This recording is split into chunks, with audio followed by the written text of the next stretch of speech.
di samping itu sebenarnya kita nak berborak juga untuk kita tambah sikit ilmu kita sebelum kita pergi mengundi. Ya, betul. Tidak lama lagi untuk kita belajar sedikit apa yang perlu kita tahu untuk pilihan raya umum ke-15 ni kan. Basic things yang kita kena tahu. Lagi-lagi tahun ini adalah tahun pertama undi 18. 18 tahun dah boleh keluar mengundi. Jadi kita bersama dengan tetamu kita, seorang penganalisis politik yang juga merangkap Profesor Pusat Pengajian Antarabangsa UUM, Kolej Undang-Undang Kerajaan dan Pengajian Antarabangsa UUM, iaitu Profesor Dr. Azizuddin Mohamed Sani. Assalamualaikum, Prof. Assalamualaikum warahmatullahi. Baik, ini kami pasti inilah waktu yang sangat-sangat sibuk untuk Prof. Memang sangat dan sibuk. terima kasih sudi bersama dengan kami dan cerita tentang hari ini, hari penamaan calon. Dan tentunya kita dah merasakan kehangatannya Prof. Dan kalau difahamkan hari ini katanya pegawai harus dihantar ke pegawai pengurus di pusat penamaan calon sebanyak 222 penamaan calon. Betul ya? Dan mungkin boleh kongsikan sedikit siapa sebenarnya yang harus pergi ke pusat penamaan calon ni. Yang difahamkan ada 3 iaitu calon, pencadang dan juga penyokong. Ataupun sebenarnya salah seorang daripada mereka pun boleh. Mungkin Prof boleh kongsikan sedikit asasnya. Dari segi kehangatan tu dah mula lebih awal. Sekarang ni lagi hangatlah sebab hari ini adalah hari penamaan calon. Untuk sebenarnya hadir ke pusat penamaan calon sebenarnya tak perlu hadir, tak apa. Yang penting sebenarnya adalah pecadang dengan penyokong kena ada. Dan kertas dah borang tu, pencalonan tu. Itu kena bawa, tak bawa tak jadi calon lah. Jadi perlu dibawa di pusat pusat penamaan calon tu dan mereka akan dinilai lah di masa saya rasa dalam tempoh sejam untuk calon-calon ini hadir dan ataupun wakil calon hadir dan kemukakan pencalonan dan kemudiannya akan diadakan sesi untuk lihatlah sama ada sah atau tidak calon borang tersebut diisi dengan betul atau tidak kan.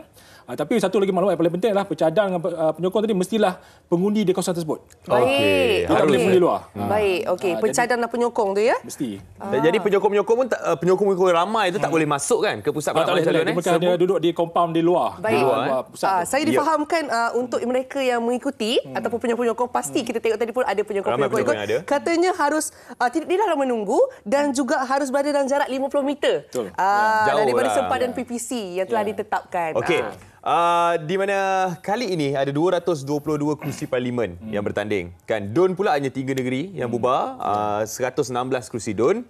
Tapi kalau kita ambil kira 222 kursi parlimen tersebut, berapa sebenarnya jumlah calon maksimum yang boleh diletakkan di satu-satu parlimen? Kan contoh pencalonan tu nak hantar borang ni.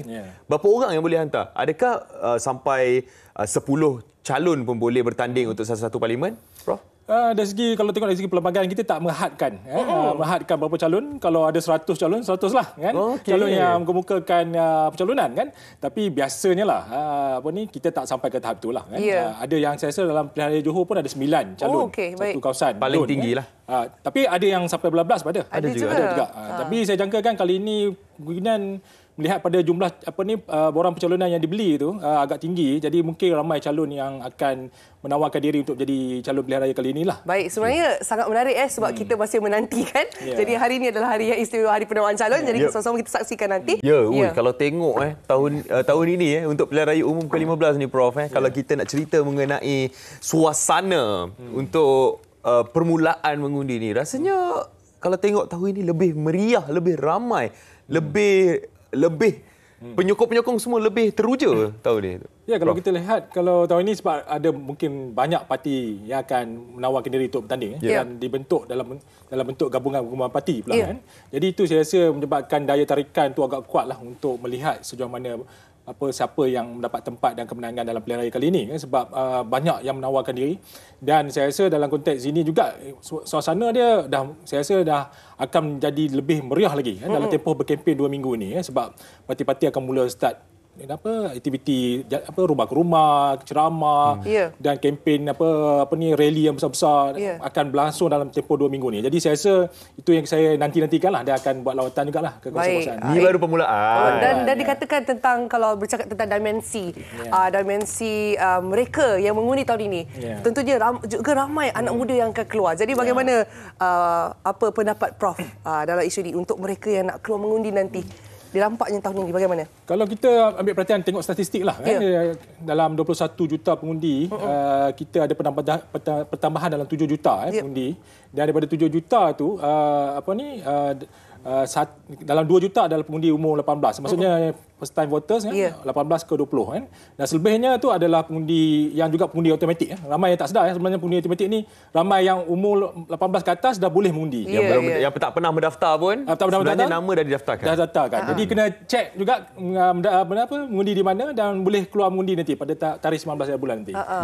Okey, sambil tu kita saksikan bagaimana kemeriahan di luar Pusat Convention Hub Pendidikan Pagur di tempat pusat penamaan calon tersebut, di mana penyokong-penyokong semua berada di luar. Yang ini pula di Tumpat ini pula di Tumpat. Jadi bersama dengan kami kita akan bawakan beberapa tempat.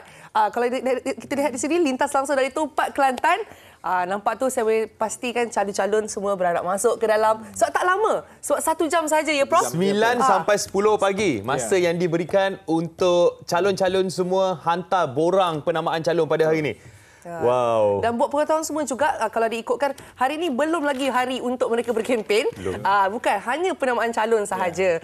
Dan tentunya apa-apa sebarang kempen tidak dibenarkan betul ya Prof?